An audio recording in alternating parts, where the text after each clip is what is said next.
Հոկտեմբերի 26-ին ամենայն հայոց բանաստեղծի ծննդավայր Դսեղում հանդիսավորությամբ կազմակերպվել էր Հայաստանի Հանրապետության վարչապետ Հովիկ Աբրահամյանի հովանու ներքո անցկացվող հանրապետական 8-րդ ամենամյա ասմունքի մանկապատանեկան փառատոնի Լոռու մարզային փուլը, որն այս տարի նվիրված էր Հովհաննես Թումանյանի 145 և Ավետիք Իսահակյանի 140-ամյա հոբելյաններին։ Մինչ փառատոնին մասնակցելը Հովիկ Աբրահամյանը մարզպետի ուղեկցությամբ եղավ Դսեղի Սուրբ Գրիգոր Լուսավորիչ հնամենի եկեղեցում, ապա Հովհաննես Թումանյանի տուն-թանգարանում ծաղիկներ խոնարհեց բանաստեղծի հուշարձանին։ Ասմունքի փառատոնի նախնական լսումներին մասնակցել են Լոռու մարզի 162 կրթօջախների 540 սաներ, որոնցից մարզային փուլ են անցել 50-ը։ Ներկաներին ողջունեց եւ միջոցառումը կարևորեց Լոռու մարզպետ Արթուր Նալբանդյանը։ Հայրենասիրական դաստիարակությունը մեծ գործ է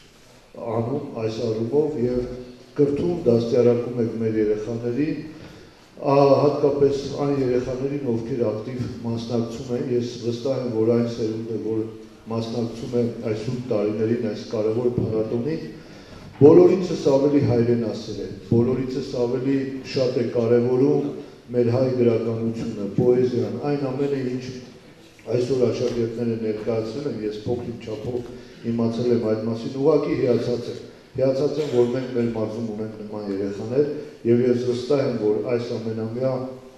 փառատոնը դեռ շատ երկար տարիներ կշարունակվի, որովհետեւ հիմքը ամուր է։ Մարզպետը պատվոգրեր հանձնեց մարզային փուլում հաղթած այն դպրոցականներին, ովքեր իրավունք են նվաճել մասնակցելու փառատոնի հանրապետական փուլին։ 11-ից 14 տարեկանների խմբում հաղթող է ճանաչվել Վանաձորի թիվ 18 միջնակարգ դպրոցի աշակերտուհի Լիլիթ Ասատրյանը, երկրորդ տեղը զբաղեցրեց Վանաձորի թիվ 3 հիմնական դպրոցի աշակերտ Արգամ Մովսիսյանը, երրորդ տեղում է Վանաձորի թիվ 23 միջնակարգ դպրոցի աշակերտուհի Շահանե Միսկարյանը։ 15-ից 17 տարիքային խմբում հաղթող է ճանաչվել Դսեղի միջնակարգ դպրոցի աշակերտուհի Նունե Շեկոյանը, երկրորդ եւ երրորդ տեղերը հավասար միավորներով կիսել են Ալավերդու թիվ 11 միջնակարգ դպրոցի աշակերտուհի Լուսինե Սադաղյանը եւ Վանաձորի պետական համալսարանի հենակետային վարժարանի աշակերտ Արմեն Վարդանյանը։ Ժյուրիի միաձայն որոշմամբ փառատոնի հանրապետական փուլին մասնակցելու իրավունք ընձեռվեց նաեւ Վանաձորի թիվ 11 ավագ դպրոցի աշակերտուհի Անի Ավագյանին։ Ներկաներին ողջունեց նաեւ վարչապետ Հովիկ Աբրահամյանը, հայտարարելով, որ վարչապետի ֆոնդից 1 միլիոն դրամ կհատկացվի փառատոնի Լոռու մարզային փուլի հաղթողներին։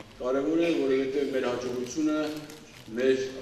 լեզուն է, մեր պատմությունն է, մեր ժողովուրդն է, մեր հավատն է, մեր եկեղեցին է։ Եվ ես համոզված եմ, որ այս գործը, որ մենք սկսել ենք մեր գործընկերների հետ, մեր ժյուրիի հետ, մեր մտավորականների եւ ամենակարևոր դերակատարություն ունեցող մեր մանկավարժների հետ, իրոք սա մեր ժողովրդի ապագան է, ապագայի ապահովումն է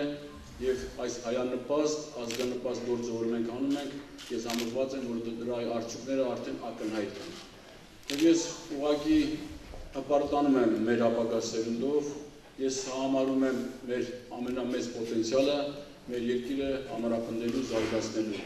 Եվ ես հավատացած եմ, որ մեր բոլորի համատեղ միասնական աշխատանքի արդյունքում մենք ապագայում արձանագրելու ենք ել ավելի մեծ հաջողություններ։ Նայնա Մաթևոսյան, Լիլիթ Գելչյան, Միք հեռուստաընկերություն։